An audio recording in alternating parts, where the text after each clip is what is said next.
Yes, ebana, mambo vipi guys? Mambo vipi? Natumai mwazima wa afya.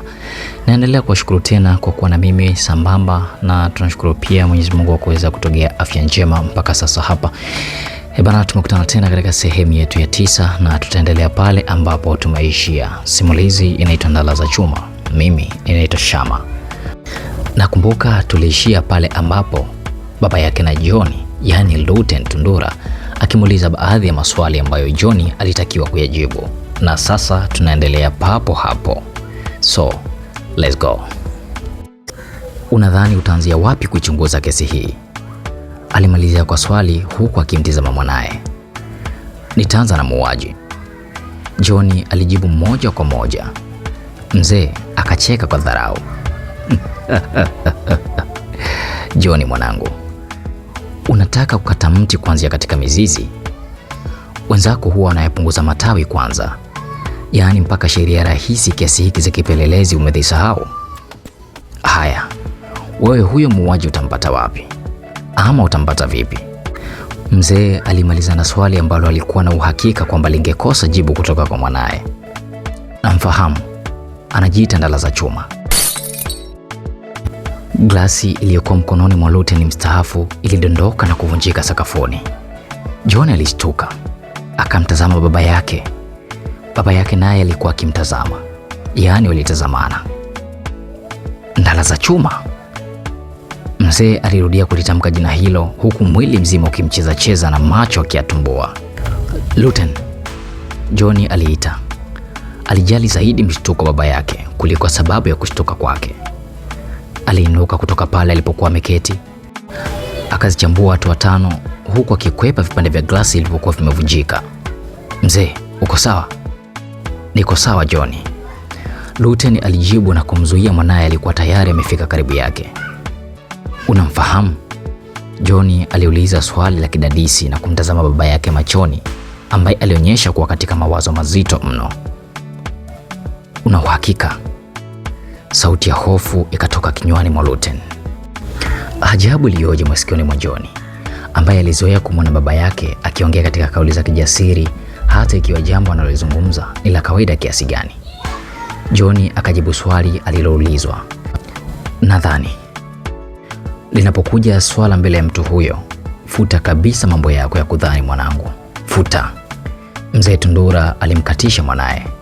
Alizungumza kwa shaka, ule wekundu wake katika macho ukikaribia kugeuka damu. Nani? John akahoji kwa mshangao. Luten mstaafu alijibu.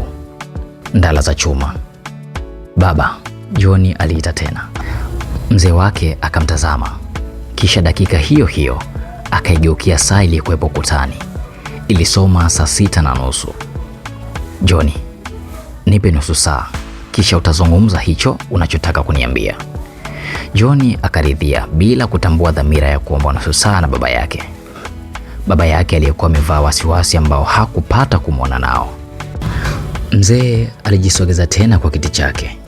Safari hiyo alikirejesha kwa nyuma. Mikono yake ilionyesha uchovu wa ghafla. Alisogea mpaka lilipokuwa kochi lingine, pana zaidi ya alipokuwa ameketi mwanaye awali. Akajiinua kwa tabu kutoka katika kiti hicho. John aliinuka kutaka kwenda kumsaidia, lakini mzee alimkataza. Akajibwaga kwa nguvu katika kochi. Harakati hiyo fupi ikaisha kwa mzee huyo kuzitoa pumzi nzito na ndefu. Akakuna masharubu yake kisha akazungumza. John mwanangu, mwaka 1978 wakati wa vita ya Kagera, nilikuwemo katika vita ile. Niliwahi kukwambia vile? Mzee aliuliza. Hakusubiri jibu kutoka kwa kijana wake, ambaye kwa muda huo ni kama alikuwa katika sintofahamu. Aliendelea. Kulikuwa kuna vijana wengi na wachache wakiwa na umri mdogo. Mwalimu hakutubagua. Tulikusanywa mpaka na mgambo. Hawa mgambo walikuwa na mafunzo hafifu mno.